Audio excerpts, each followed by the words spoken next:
voice, the people's choice.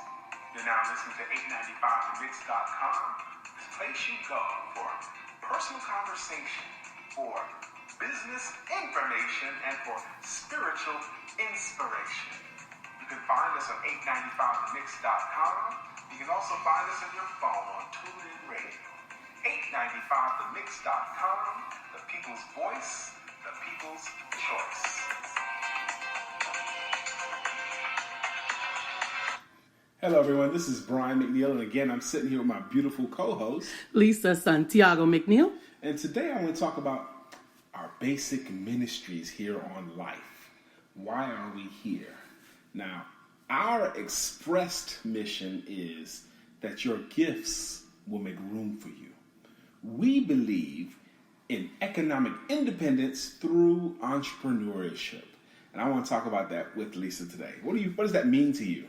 What does that mean to me specifically? Yes. Well, for me personally, I believe that each and every individual on the face of this earth has lived through a particular body of experiences that was handpicked for them, actually, by God, to hone in them the solution to a problem in this world. Talk to me. What do you mean by the set of circumstances they went through assigned to them by God? Talk about that. Well, if we believe that we're all predestinated by God before we were even born, before we were placed in our mother's womb, that he chose us and elected us for a particular position, then let's take that and apply it for discussion's sake to someone that most people know, which is, let's say, Moses, right? Okay. Moses was not chosen to lead the children of Israel after he was born. He was chosen before he was born. God allowed him to be preserved in the palace with Pharaoh. He allowed him to be educated through the same information that the Egyptians learned so that he would have those skills and abilities. He kept him from being killed with his sister putting him into the basket, into the river or whatever, that the princess was able to find him and keep him. Then he came to a place in his life where he saw the injustice, realized that he was not Egyptian, that he was indeed Hebrew. And all of those things were contributing to his ability to then lead the people out of Egypt and into the promised land. So if we look at that and then apply that to today, we might think, oh, how horrible that he was separated from his mother. Oh, how horrible that he was exiled with Jethro, all those things. But every step in his life was purposed to create in him a skill, ability, and that experience to then utilize towards his leadership. And I absolutely agree with you. And just wanted to get you to say it. Mm-hmm. Do you believe that every living person is being prepared for what they were predestined Absolutely. for? People that are going through horrible situations. Particularly people that are going through horrible situations.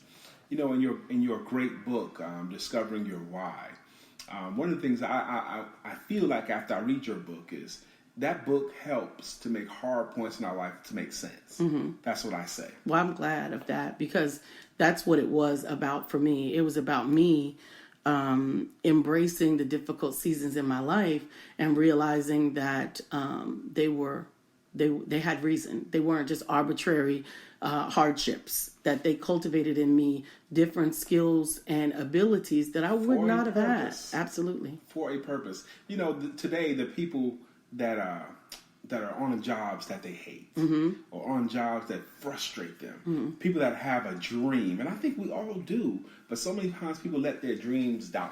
I think that even frustration has a purpose. Mm-hmm. Talk about it. Frustration, to me, is the contractions of the birth of your purpose. The contractions of the birth of your purpose.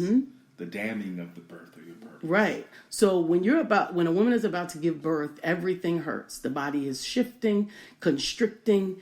Everything is uncomfortable. Sitting, standing, lying down. Everything is uncomfortable. Likewise to the frustration of being in a situation that is the precursor to you becoming who and what it is that you are supposed to be. You know, I agree with that. And I like the analogy of a birth. You know, when you and I are entrepreneurs, but neither one of us had a smooth path to entrepreneurship. No. It took me several tries to get to the place where I could fully stand on myself as an entrepreneurship. But I felt like for years even, I was pregnant with an idea. And it was painful. I got to a place where I couldn't stand the thought of going into that job another day. And finally, I had to give birth to my baby to feel better, just to feel better. Oh, this makes so much sense now. And even to take that analogy to the next step for the entrepreneurs that are just starting out, none of our babies come with instructions. And sometimes along the way, you're going to feel like you're failing. Sometime along the way, you're going to feel like, how this baby never sleeps. This baby doesn't eat. This baby doesn't this. This is just like my business is not growing. My business is not producing. My business is the same. But the same way we wouldn't abort a baby that's already born is the same way that, in my mind, you cannot abort the purpose that was placed in you. And just like that, even though you said that so much of the pain process is the same, each baby is different. Everyone. In each process, I would even go so far as to say each individual person's process is different too. Absolutely. And each step in your process. Because there's different steps and stages to growing and developing your business. The conceptual phase, the understanding. Sometimes we understand what it is our gifting is, but we don't understand the application of our gifting. Or we don't understand how to monetize our gifting. That's a biggie. You know, I've told the story before, and I'm going to tell it here briefly about the journey it took me from, I like to count, and it probably was more than this, but I can delineate clearly, it took me 4 tries to go completely into entrepreneurship. I had risen to the company as the top salesperson, and I had been hearing over and over again about how great your trainings are, and you should have your own book out, you should have your own things out, but I didn't. I didn't because of fear and because I didn't know how to do it. Right. Okay? But when I summoned up my courage and I actually put my shingle out there to do my own thing, now in those moments, I really was happy. Striving, trying to make it work, doing all different. I was happy. But did you make a lot of money in those times? I made money and then I made no money. Right. I made a lot of money up front in the beginning, and then like the second, third, fourth, fifth, 6 months, money got less and less and less. But that's good because, I'm glad that you did make money, but a lot of times people don't. And sometimes the purpose is not to make money in that season, it's to shape what it is. Toughen you up. Yeah. I like life will sometimes test you to see how much pain are you willing to take and come back for more before we'll reward you. But after that, I kind of punked out, you know, and I felt like a dog with his tail tucked between his legs and retreated into a job because I needed to make money. I had bills to pay. So I did what I felt I should do as a man, but I felt diminished as a person. But I went back into a job again, and I rose through the ranks quickly. I knew how to produce. I knew how to do that. And then the pain hits again, the birthing, if you will. So I go out there, and I went back and forth from in a job to my own business to back into a job to my own business 4 separate times before I figured out a formula. Each time was a seminar. And I wish there was a way that we could help people to understand that those painful moments when you're not making money, when you can't, it's part of the process to get you there. I think that you can't help people to understand that. I think time has to show them how to understand that. I think that that's why it's important that people are given the opportunity to fail. Speaking of which, we had a conversation not long ago where we had read about some massive layoffs. Some bank laid off a bunch of folks, some college laid off a bunch of folks, and we were thinking, wow, look at this, all these wonderfully talented people who were on jobs, doing good things on the jobs, now they're without a job.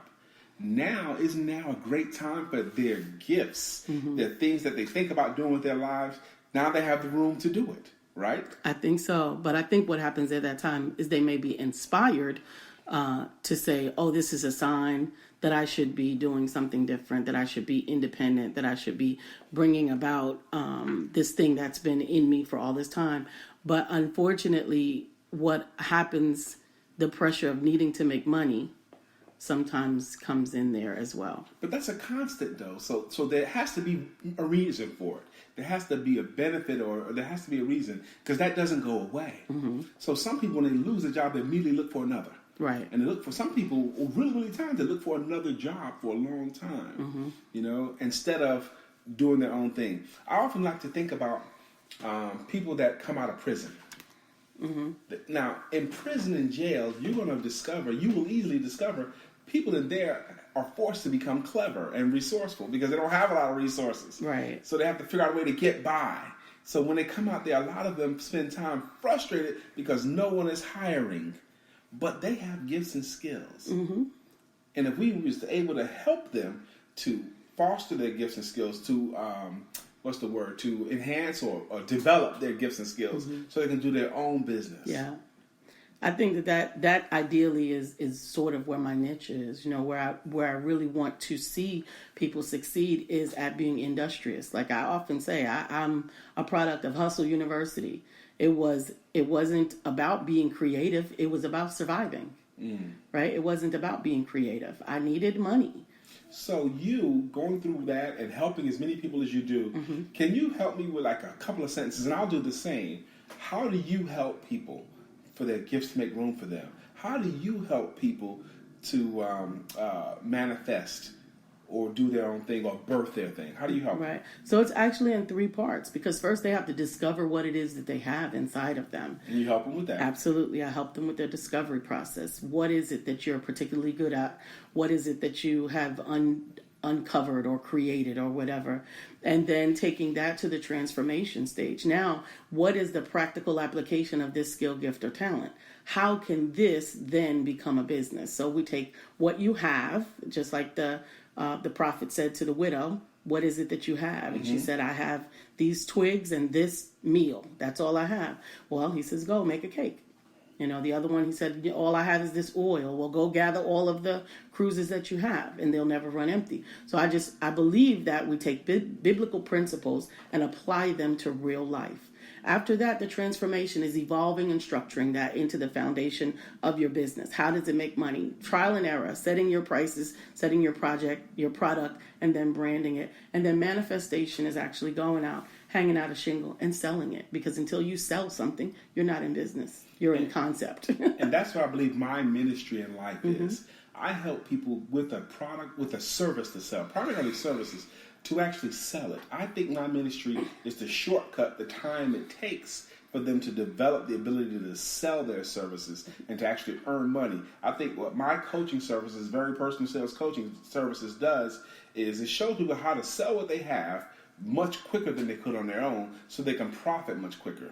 That's what my ministry is, and that's really all I want to do with my life, is to help people to sell themselves, 3 parts. Sell yourself to yourself, first off. That's your first sale. Yeah. Then sell yourself to the world, then sell your services to the world. Absolutely, and I think that's why our services complement one another so much, because that actually was the missing piece for me, the selling piece. But it is imperative that the people that I help to grow and cultivate market. We got all the way up to that point, right? You can birth it and you can market it, but not the selling part. That wasn't my strength, and I'm thankful that God placed you in my life with your particular brand of skills, gifts, and expertise to add that piece to our portfolio. And now, as the Empowerment Duo, we're able to offer that to our clients. Amen. And we want to be helpful too. It's more than just money that we receive.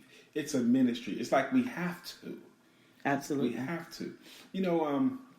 One more thing. I know we only have a couple of minutes left. 1 minute left. I'm just going to say this here. The sin of the desert. The sin of the desert is knowing where the water is, but refusing to tell others where it is.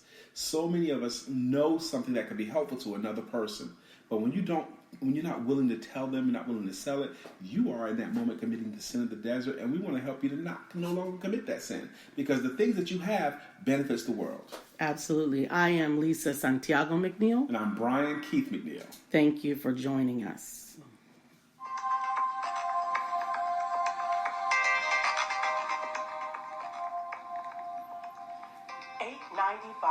TheMix.com, the people's voice, the people's choice, your station for personal conversation, business information, and spiritual inspiration. $8.95themix.com, available online and on TuneIn Radio app. $8.95themix.com, the people's voice, the people's choice.